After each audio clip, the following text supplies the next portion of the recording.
Hey everyone, welcome back for another episode of the Hemmings Hot Rod Barbecue Podcast. On this episode, we have Jon Chase, the art director over at Hoonigan. Now, Jon has had a really cool career. His artwork is absolutely amazing. His car designs are even better, and you can also see him on basically everything that Hoonigan does. But what's more interesting than that is his story, which we're going to get into in a moment or two.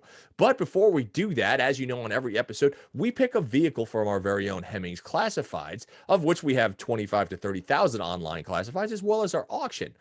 Now, for Jon, I wanted to kind of choose something that I thought would be right up his alley, and I don't think I'm wrong. The car I chose is a 1957 Chevrolet Nomad. It's somewhat of a resto mod. It's blacked out. It's on a set. It looks like 18-inch wheels. It's got an LS3 under the hood as well as a custom interior. And what I like about this car is it's drivable, meaning modern power, modern drivetrain, modern wheels, tires, and brakes. You can get in this thing. You can drive it across the planet and just be happy. So guys, take a look at this car. It's kind of amazing. And we'll be right back in a few seconds with Mr. Jon Chase.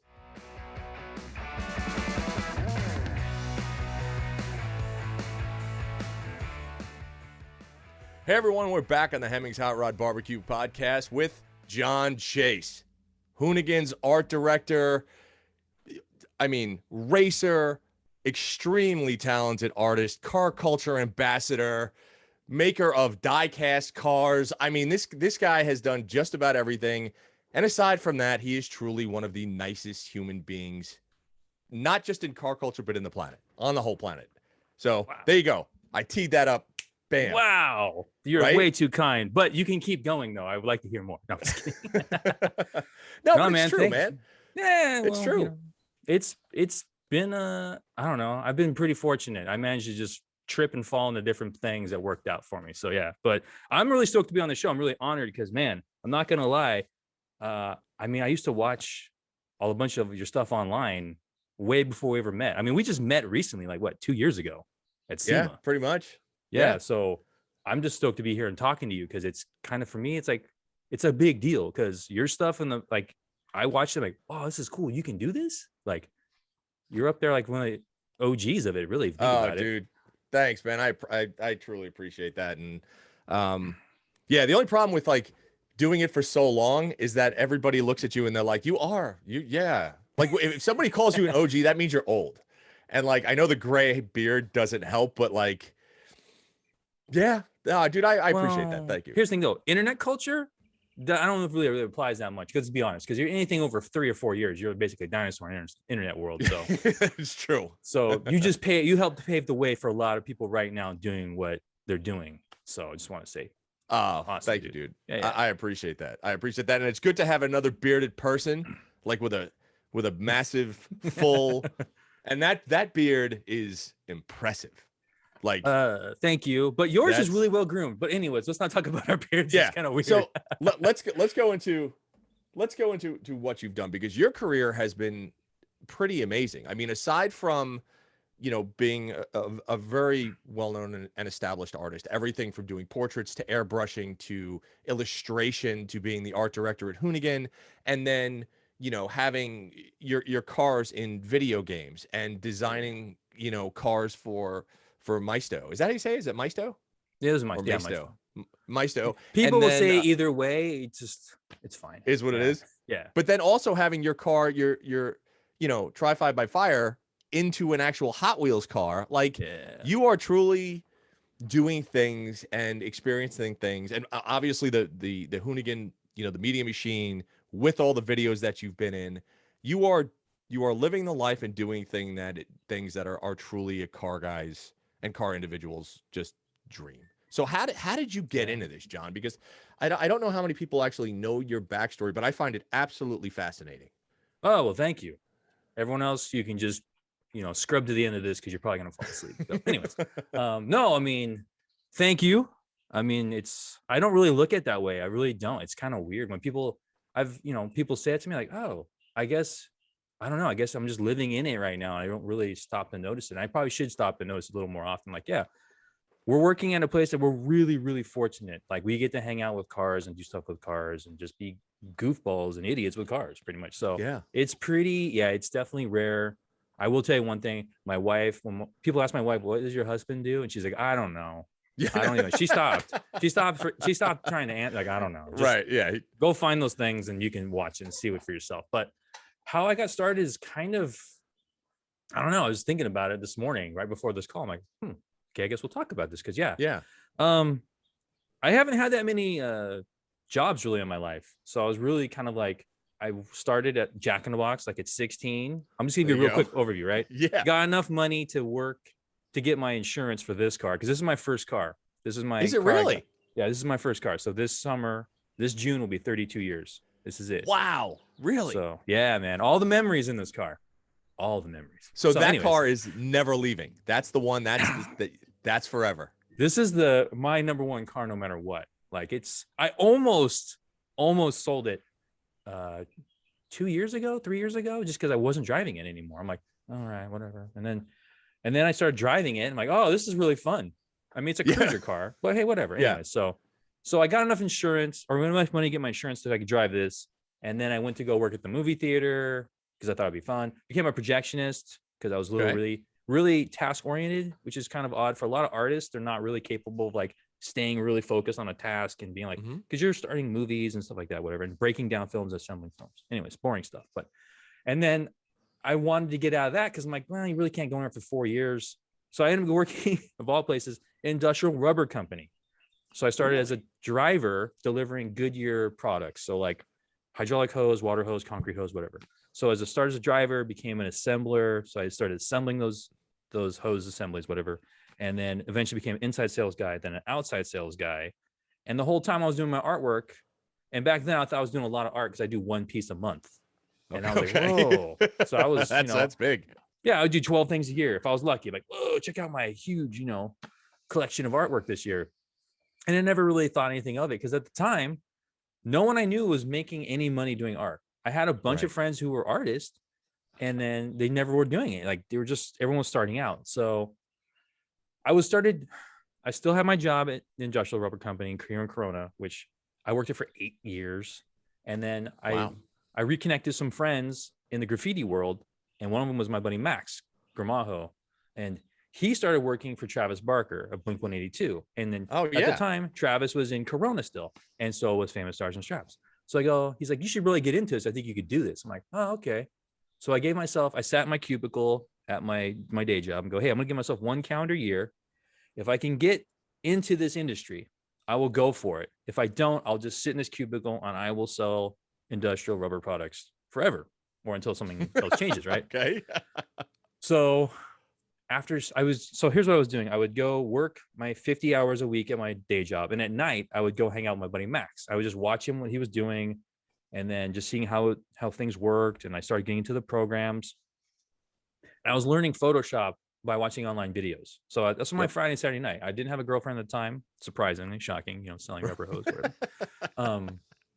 And then I kept learning these tutorials. And eventually I got to meet Travis. And then I did some work. And he's like, all right, cool, man. And that's it. You're like, all right, cool. What does that mean? So now we're fast forward 6 months and I get a job offer.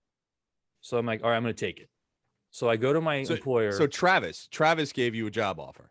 Yeah. Blink 182. Yeah. To work at Famous Stars and Straps as a junior designer. So I had no experience. I mean, I've done art, but never did any apparel design, nothing. So I go to my boss of 8 years. I give him a 10-minute notice. Like, I'm Audi 5000. I'm done. He's like, no. Just so you know, I'm leaving. Yeah, but he was super cool because he knew he knew as soon as I was hired on, like, he knew I wasn't going to stay. I stayed for 8 years though. Right. And I was able to build, I built my territory, at a really good rate every year on top of it. So, and it was a small company. There's only like 6 people there. So I gave him a 10-minute notice. He's like, that's cool. Do you want us to say bye or anything? I'm like, no, I'm out. So I left right then and I drove the other side of Corona and I sat at Travis's desk because he wasn't there all the time. And I sat back next to my buddy, Max, and he's like, all right, cool. We'll just start working. I'm like, all right. It was real loose back then. There wasn't a lot of start working on what? Just whatever you just start making designs. Whatever you wanted. Yeah, start making some designs, right? So, and this is the first day one. And that's when I realized, in the apparel industry, you really don't use Photoshop. You use Illustrator. So I had to learn Illustrator in a week. So I learned Illustrator. I taught myself because Illustrator. that's easy. Yeah, that's easy.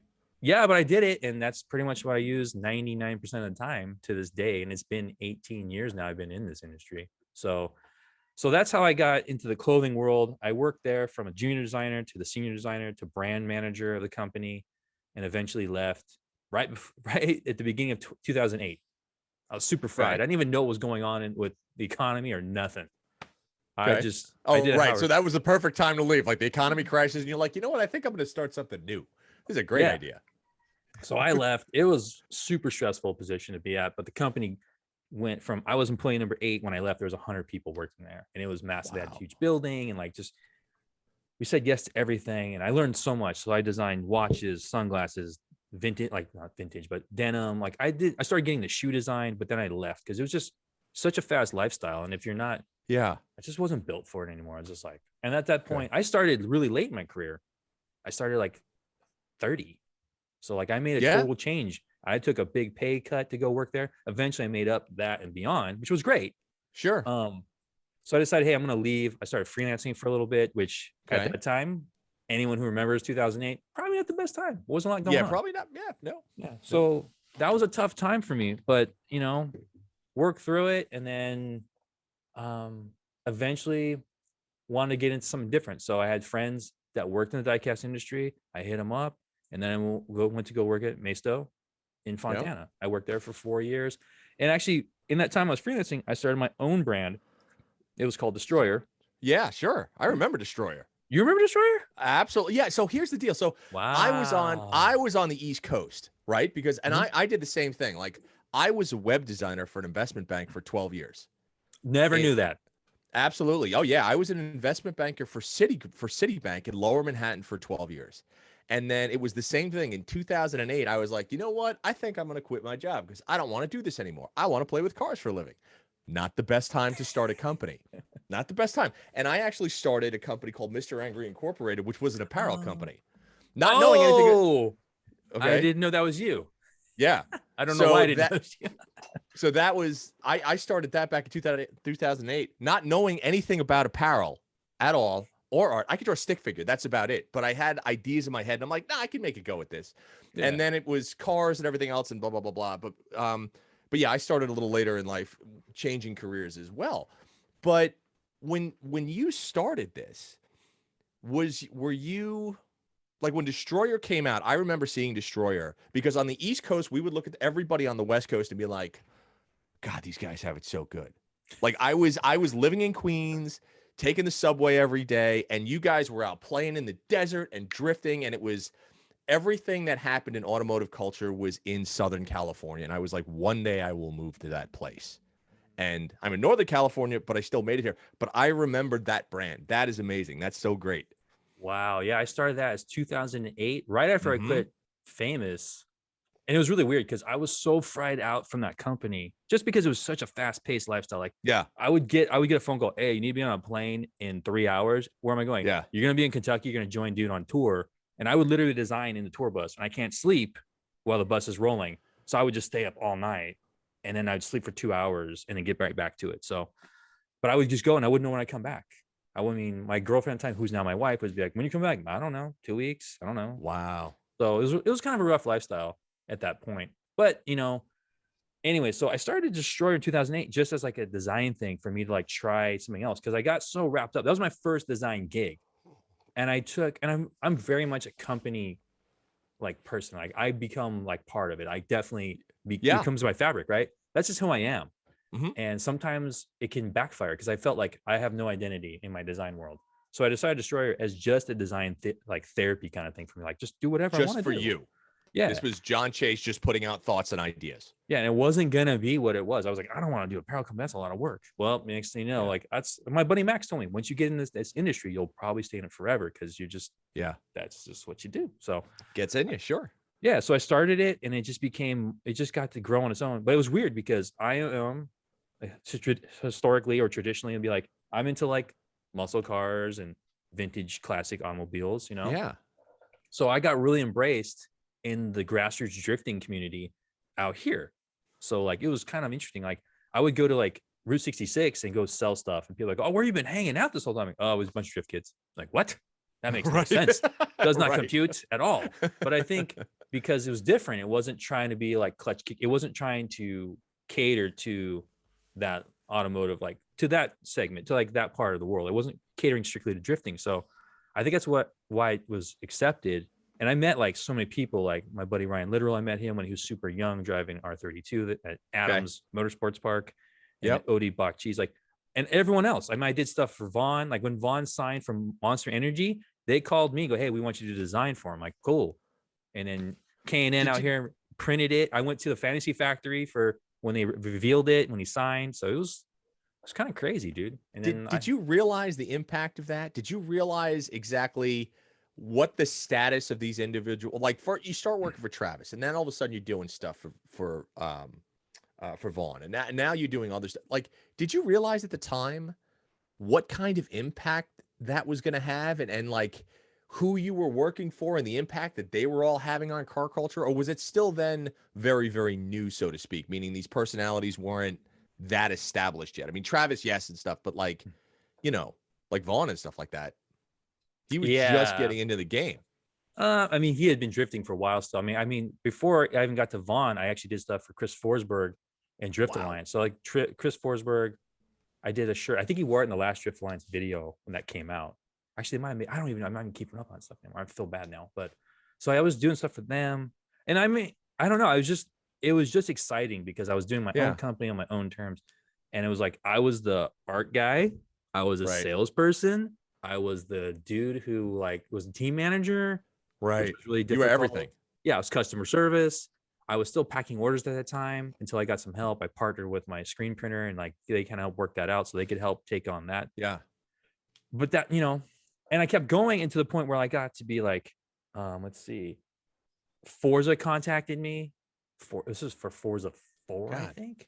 And they wanted to start putting my graphics in the game. And I went up to ID Agency, which I know Victor, right? Oh yeah, of course. Yeah. So Victor had a thing up there, and I went up there and like they flew a painter down to do in-game graphics. They were doing my designs, and then unfortunately, the community leader left to go work on Halo, and my whole deal kind of got. But eventually, I ended up signing for my graphics to be in, or my designs to be in Need for Speed with EA, and that went on for a couple years. So that was kind of cool. So yeah, I mean, I never. You know how it is, like when you're just going, you never really look and go like, oh man, that was cool. It's just like you're always going to the next thing. So So then I just got more involved in drifting. I was really living it. I was gonna buy a drift car. I was gonna go buy a beat up 240 because here's the real story. I was looking for another car I wanted to hit. I'm like, okay, I want to get another car. I want to get a 55 Chevy, a post car, and just build a car. Sure. So I kept looking and looking. I either miss a deal or whatever, or just wasn't lining up, or, And I was like, all right, cool. I give up. I'm gonna go buy myself a really clapped out Nissan and just weld a diff and just go crash it. Right. And then my dad's like, hey, there's a 55 not too far from where we used to live, and that's the car over there. That's right there. And it was just sitting on the freeway for like 20 years almost on its frame. So, but. Anyways, I guess we're going tangent of how I got to where I'm at. So, this is fantastic. Let's just get back to where we're going. Let's focus now. Sorry. So I kept doing the stuff with drifting. I did collabs with Formula D. Actually, it was pretty crazy. We'd do stuff like I did a tank top. It was available in Vegas. Only like a certain amount was available. I didn't show because I was still working my day job at the toy company. So I would drive from I was living in Riverside. I'd go to Vegas because it was during the Vegas leg. And I showed up like on Saturday instead of Friday. People lined up on Friday to get it. That's how I knew like, wow, this is starting to really happen. People lined up for something and I wasn't there. So how did that feel? How did that feel? When that first part, you were just like, wait a minute, these people are lining up to get a piece of something that came out of my head, that I created, that I invented, that I, what was your first impression of that? And was that your first, like, I guess, when people really started to be like, I want Chase's stuff? It started happening right around then because I was doing I was still freelancing designs. And I remember getting called by a dude who worked for a company. I'm not going to mention it, but it was in the music world. He's like, hey man, like we want you to do this like, I don't even know what that name of it. I know the band. It was like Broken Side. It was the name of the band. So like it was like that interesting time when like music was like post screamo. Yep. to like trap. Oh my, it was that weird time in between, right? And they go, hey man, we want you to do these slime letters like you did on Famous. I'm like, well, I'm kind of busy. Like you can either do it or we're gonna rip them off and we're not gonna pay you. I'm like, all right, it's cool. I got strong I arm to guess I'll do do work. I guess I'll do it. So I worked for them for a while and stuff like that. So I mean, it was cool. It was really starting to happen for me, and it was interesting because like kids started getting Destroyer tattoos on them, like because I come from That's Famous, insane. and I remember the first time I saw a Famous design I did, it was actually a Regal on 3 wheels because I did like because we're living in Corona, like I grew up around Cholos. Like I'm not trying to claim it, but I was heavily influenced by that Sure. lifestyle just Yeah. because of where I was living, right? So I remember like, and Travis is really into that too. So when I was doing stuff at Famous, that was that was just part of how you were in it. Yeah. And then honestly, at the time, and it's not weird to say, but it's true. Is like at that moment in the early 2000s, we basically told a whole generation of kids how to dress. So the 909 style that everyone kind of clowns now, that was a thing. And there's people who still rock that today out here and around the world. So like when first time I saw one of my shirts out in the wild, like, whoa, that was it. I still get juiced on that, even though I don't do as many designs now, because with my current workload, I usually do like maybe one design a season, but still, I still get stoked on stuff. So, but it is interesting to see that. So at this point, things are starting to move. And then I get hooked up with, what's his name? Tengku Jean Lei. He is in Malaysia. So he's like, he's a royal family. He's into drifting. I get linked up with him. Next thing I'm doing designs for him in Malaysia. He has a track called Speed City KL. And then I do stuff with them. And next thing you know, I'm hooked up with M7 Japan, but out of Malaysia. And I'm doing stuff for Daigo Saito. And then I'm doing stuff for, oh my gosh, I'm spacing right now. Max Orito, who's another like famous drifter. So I'm doing stuff like that. And the next thing you know, I'm shipping pallets of product to Malaysia, Southeast Asia. So now it's on movie stars. It's showing up on MTV. It's like crazy. So I mean, this is huge. Yeah, it was pretty wild, dude. This is huge. Yeah. Like huge. And I love the fact that like this is full on like drift community lifestyle, and yet deep down you've got burbling V8 sitting behind you. Yeah. And don't get me wrong, I like Japanese cars. I do. I just somehow seem to really still get drawn to old American cars. But yeah, it was really interesting. And that ran for several years. It's so much that I quit my job at Maisto designing diecast and RC stuff. And then I left to go Destroyer full time at this point. Wow. And that's when it really got to be overwhelming, because I really was still thinking I can do everything by myself. Yeah, it's hard, man. You can't. I've been there. I know. Yeah, and it was my daughter was just born. It was just like, so I was still doing Formula Drift events, and I'd have a booth. I used to partner with my buddy Antonio at Motor Mavens. So I like was hooked into all these people in that scene. Like I was really into it. Like Jared Deanna, Jared's actually the one who kind of brought me into FD. Jared's awesome. So 2008, he's like, oh, you should I quit my job. He's like, oh, you can finally come out and check out drifting. I'm like, all right. I went out there. I'm like, oh, sick.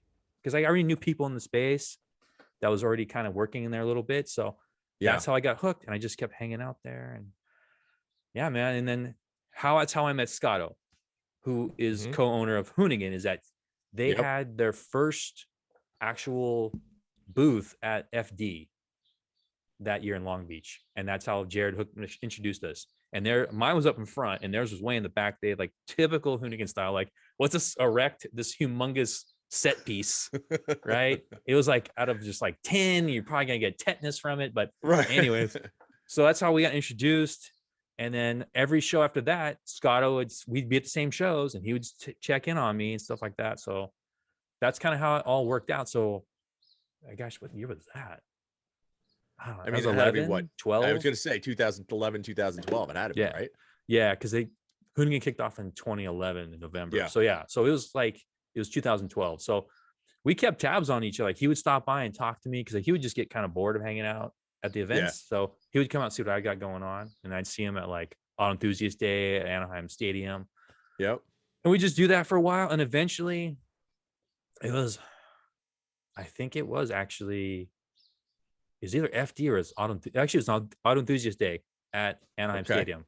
I had like a SC4 30, I think, SC430, Lexus out front, one of my buddy's cars. Then I have my other buddy with like a 66 Cadillac on bags dumped at my booth. So this is like how this is showing the range of what I was into, right? Yeah. And Scotto came by, hey man, if you ever get tired of doing your own company, we're looking for somebody. I'm like, I don't know, I'm good. And then I started thinking about it more. I'm like, I would go to bed at like 1 o'clock in the morning and get up at 6, and I would do emails for Southeast Asia and handle stuff and just try and draw and still freelance and just like, and then with my daughter being born not too long, like it was just like there's a lot going on.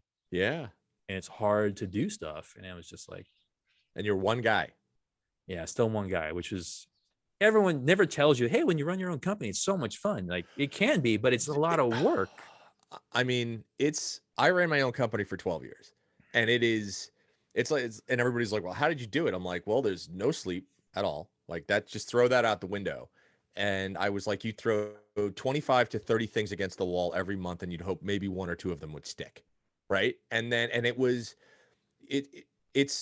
it's amazing. It's very satisfying, but in the same token, the amount of anxiety that goes along with it, the amount of sleep deprivation, the amount of failure, right? People don't tell you about the failure. Because the outside world looks at you and they say, wow, you're doing great. This is fun. You must be having a great time. And it's like, man, I have failed at everything.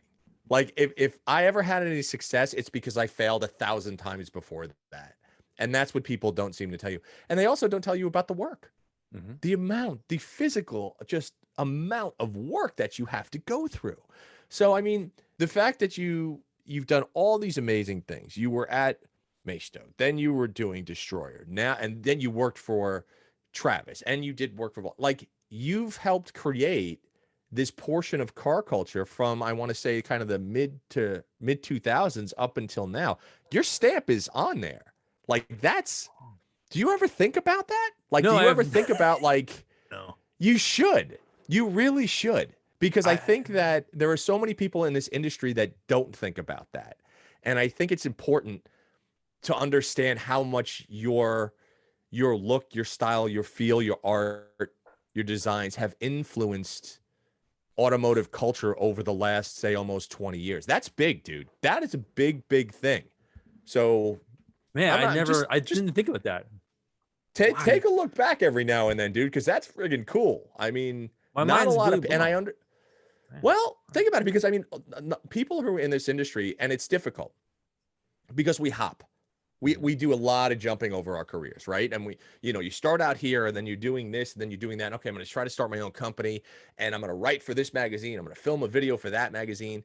And sometimes you need to stop and you need to take a breath and look back. And that's one of the reasons that I wanted to have you on the show, because like I said, like I knew of DSTROYR years ago, and following kind of your career, it's been really, really cool to just see how not only people have grown as individuals, but how their careers have literally put a real rubber stamp on a piece of culture that is so important to not only the United States' car culture, but around the world, as far as drifting goes, as far as Eurosport and things like that. So yeah, dude, stop and smell the roses every now and then, because you left a mark, whether you know it or not, and it's pretty fucking big. I never thought about it like that, to be honest. And I guess you're right. I just never thought about it. I just like look at it this way. Like people can see my artwork, especially my illustration stuff, especially for Hoonigan. It's like, oh, you're definitely influenced by Roth. I'm like, well, yeah, true story. Yeah. When Roth was still alive and living out here, he would do Route 66 in San Bernardino. I went every year to buy a t-shirt from him and have him sign it. I still have him. Like he's one of the biggest influences I have. Oh, yeah. Besides comic books, like, and skateboarding, like skateboard designs in general. Like, so all that stuff, like everyone pretty much who lives in Southern California, or just everyone in my age group, our age group, I guess, like grew up on that stuff. So Roth is like a huge piece of it. So I just look at it like, I'm just kind of pushing along what he did. Like, I'm not trying to own it. Like I'm trying to make my spin on it, but that's my whole thing, is like, I never really thought about it till now. I thought about it with Famous because it was really at the time making something different. And when you put it like that now, I guess it's true. I'm not claiming it, because I just figured, oh, I'm just, there's people in front of me, true. Like Vaughn Franco, like Robert Williams, all those dudes like got crammed in my head. Yeah. So, but think about the individuals you worked with. Think about the industry that you're in and how many different genres in the industry that you've been in, right? Think about the companies that you've worked for, right? And the stuff that has kind of procreated that your stamp is on in some way, shape, or form, right? Whether it's a Hot Wheels car, whether it's in a video game, whether it's for Hoonigan, whether it's for Destroyer, whether it's just your own personal Jon Chase artwork. I think that, like I said, we kind of move through this space um, very quickly because this space moves very quickly, and you're constantly playing catch up and adapting and trying to stay relevant and current. And with the advent of social media, like you said, when you hurt your, we were talking earlier, but you hurt your back and you were off social media for a while because you weren't posting about cars, right? And you were like, oh, I have nothing to post about. It's difficult because every now and then, like I'll be like, oh man, I haven't posted in a while. I should probably put something up. And it's always great when the audience comes back and your followers come back and they were like, this is really cool. Like, we love to see your stuff. And like the car stuff is great, but I have always been enamored with artwork just because, like I said, I can't draw a stick figure. I mean, maybe I can, but it's going to be crooked. So when I see visuals like that, my mind is always blown because I don't have the capacity to think in 3 dimensions. And like, I love when I see it, but I can't draw something 3-dimensional and be like, oh my God, that's really good. Like, if I did it, you'd be like, it looked like Ray Charles did it with his feet. So like, it's one of those things where I've always been so kind of taken with that. So like I said, looking at your stuff and the stuff that you've done, dude, it's impressive, man. Well, So, thank you. Yeah, man. Yeah. I So, mean, it's just, I don't know. I mean, here's what I like to say though. What I do get stoked on, and this is like the biggest joy I get now, is like when people tell me, hey man, because of what you're doing, because I'd say like my people who follow me specifically, they're more into the cars. But there is a yeah, section of people that follow me who's been following me since Famous. So that's like early 2000s to today. yeah, So we have like almost 20 years together, right? And that's some of right. these kids, they were kids, now they're adults, they have their own families. Yeah. They still follow me because they want to see the art I do. And then I get stoked on when people comment or DM me, go, hey dude, like because of this, I want to get back into drawing again. Or because of this, I want to start, or because of this, I know you can go somewhere with it. Cause like I was Yeah. going to school, I got kicked out of, I failed 9th grade art. I had to like, I was with my buddy Brian Viveros, who now is a super accomplished painter. Like that's Right. all he does. He paints pictures, has his collectors come and buy it before the show even opens. Like we've known each other since we were like 13, right? And we got kicked out of a car. I was drawing Ninja Turtles. This is like 88. I was, Right.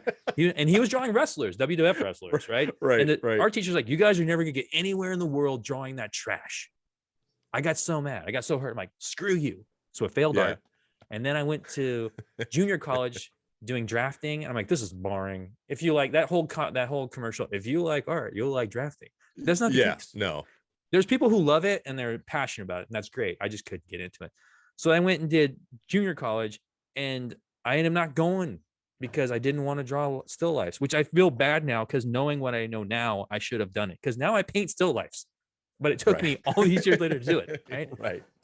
But yeah, I got kicked out of there. I was told like, don't come back to school unless you're adult enough to do it. So I just went to my buddy Brian's house and we would just draw comic books. Like we did comic books too. We did our own adult comic book in the mid 90s.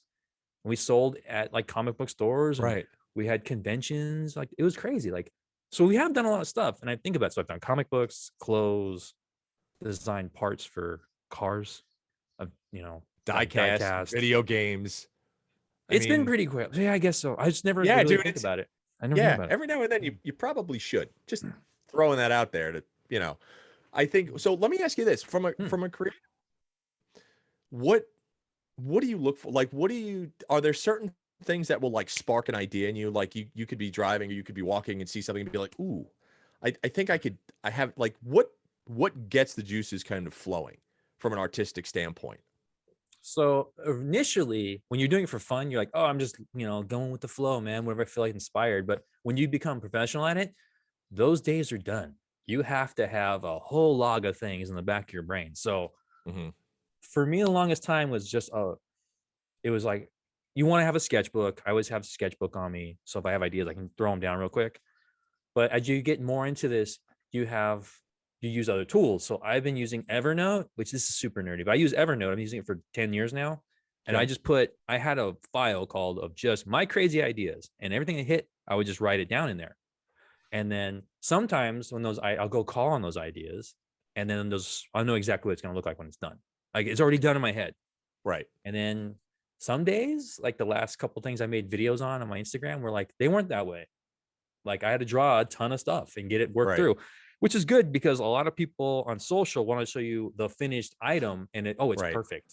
And like, I went ahead and pulled it back. Going like, no, it's not. Like you have to work at this. It's not like every day is a banger. You're not going to be putting down bangers every day. So there's sometimes they're just not that good. Right. So it depends. Like in the beginning, like at Famous was solo by myself, I was doing 50 to 60 pieces, this graphics, logos a season by myself. That went for a couple of years before I was able to hire people on. So that was a lot of work, but then it was different. I mean, I was doing whatever. We would just go for it. Like got cease and desist from like Marilyn Monroe. We got one from Santa Cruz. We got one from Metallica. We almost got one from Van Halen. Like, but like we all had mutual lawyers. We're all, because in the music space, the lawyers all know each other. We get a nice phone call, like knock it off. Cool. Yeah. But now it's just like, for me now, it's like finding something that will speak to people in a design that like, oh, I get it. Or it's like something like Hoonigan's very not specific, but they were very much like, we like a certain style of things to look and the messaging. So it's just getting that messaging and just fine tuning it. So, and then conveying it. So right now it's just like automotive lifestyle is so broad. And like for most people, and it's mainly because of social and all the coverage on normal, like on regular television, like people were, there used to be like, oh, I like cars casually. Like, oh yeah, I like Trans Am. Right. I like Mopars. Yeah. Do you own one? Nope. Yeah. But one day I would like to have one. Right. But now there's people who like, they consume that content as like, they feel like they're really part of it, even if they don't participate in it. So like now automotive people can be really knowledgeable about things and never actually own any of it. Oh, sure. Absolutely. And so it's like, it's interesting because like we go to SEMA, and this really happened when we started doing original content at Hoonigan. That's 4 years now. We started in 2017. Yeah. And that was the weirdest thing because we were just making videos in the parking lot in the front of our building. Yeah. Right. And then seeing the amount of different people that were recognizing us then, and not saying that just because we were just making some noise. Sure. We were still sneaking in by then, by the way. Like I had a badge that said I was a stereo installer from Arizona. Right. Right. Everybody snuck into SEMA in some way, shape, or form at one point. Right. And then eventually we ended up having our own show out front which is crazy. But yep. It was interesting to see the cross-section of people. We'd have really young kids who were talking to us, and I would run across people who were really, older dudes I wouldn't think would even watch our stuff. Yeah. And it was just cool, and it was just interesting that, and then seeing different ages group of women that were following us too. Younger girls, older women, it's cool just to see like, it is something that, like you said, I guess we are making an impact on automotive in our own way. Yeah. And like you said, automotive is huge. And we're really in a little sliver of it. So yeah. We are. And I think one of the things like everybody, a lot of people just associate me with like Mopars just because I have my Charger and my Daytona and stuff. And everybody's like, Musto's a Mopar guy. Honestly, I thought you are too. So yeah. Everybody thinks that, but I have like, I love everything. Like I love cars. Like I've owned, an E39 M5. I have a 79 BMW E12 in my garage. I've had a 928. Like I love old classic Euros. I just went out 2 weeks ago and I bought a 1976 GMC Ventura van, a jacked up van. Yeah, that thing's cool. And and the placard on it is rad. Oh, dude, it's awesome. And it's like, it's one of those things where I was like, how do you not see this and fall in love with, like my wife? She's like, I don't know about this one, but like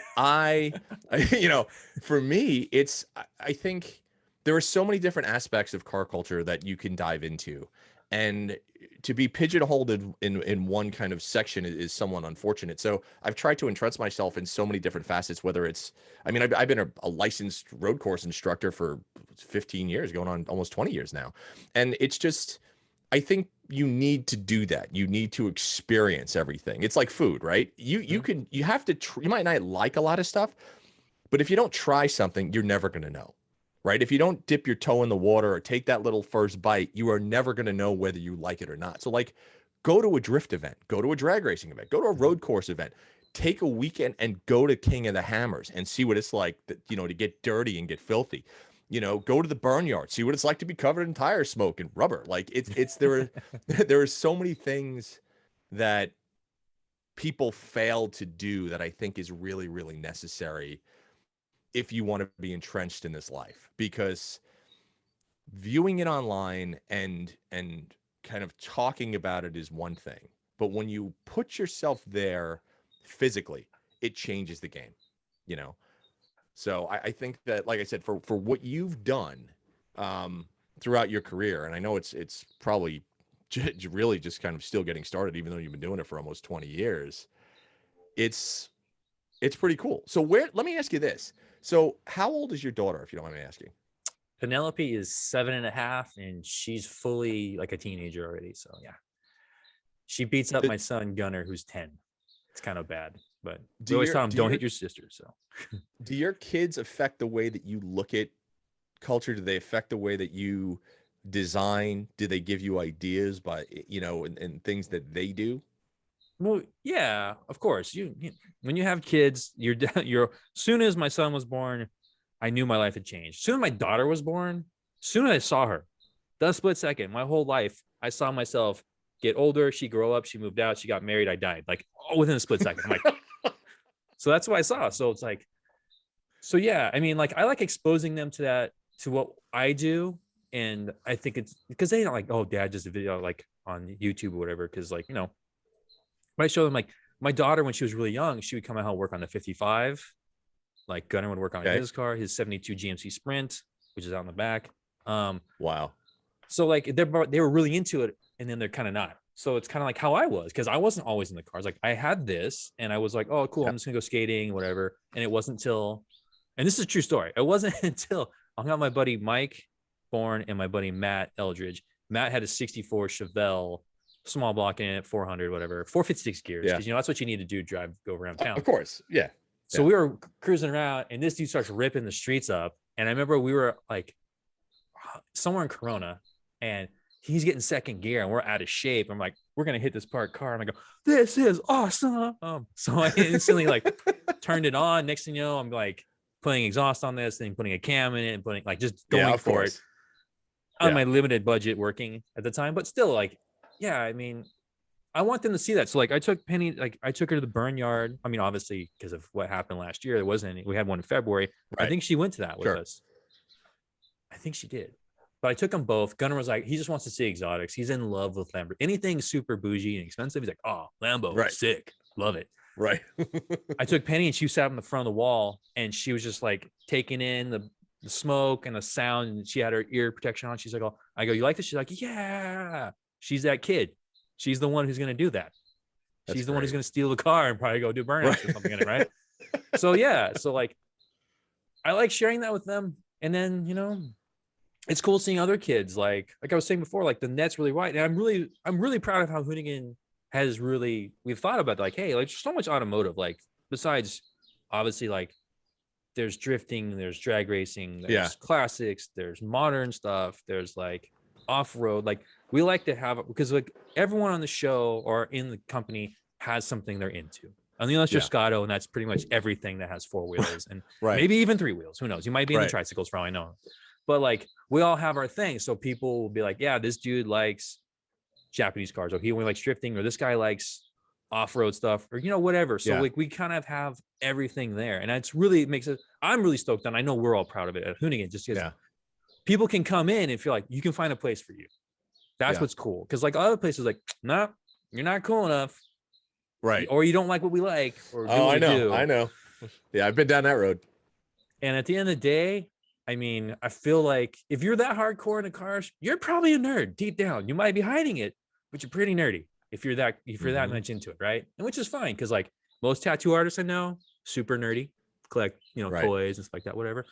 Right. So it's like I liken it to that. If you're that hardcore into a certain car or that genre of car or whatever, you're probably obviously you're nerdy about it. So, but yeah, I don't know where I'm going with this. I just like I get stoked on seeing people show up at our events, and they're like all kinds of cars, all kinds of people. Some people hopefully one day will participate in the lifestyle more. They might have shown up in their mom's Camry, but eventually they'll get their own pile of trash they're going to drive around. But no, it's the best pile of trash they've ever had. That's right. That's You right. love it because this was like super gross looking for a long time. It took me forever to make it look this nice. So Well, dude, they all take time, and I think that when you first get into it, you don't know what's gonna bite you first, right? yeah. Like I remember when I was a little kid, and we used to live in Brooklyn, and it was one of those things where, you know, we would see cars would be flat towed to like the Verrazano Bridge, and they would race on the Belt Parkway and stuff like that. And I was like 6, 7.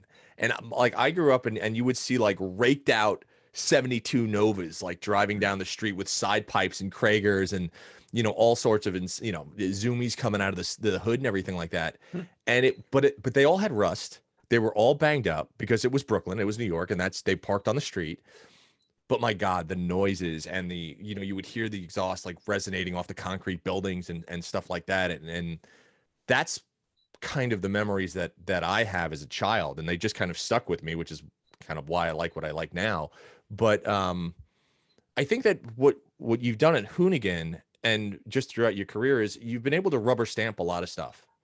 And I think for generations, that's super important. And I think it's very rare that an individual can come along and have the fortitude to kind of not only stick with it, but to take their ideas, whether it's clothing, whether it's art, whether it's car building, whether it's storytelling, and make it so people want to follow them and want to stick with them and want to know what they're doing week after week, day after day, year after year. I think that's a very, very rare thing.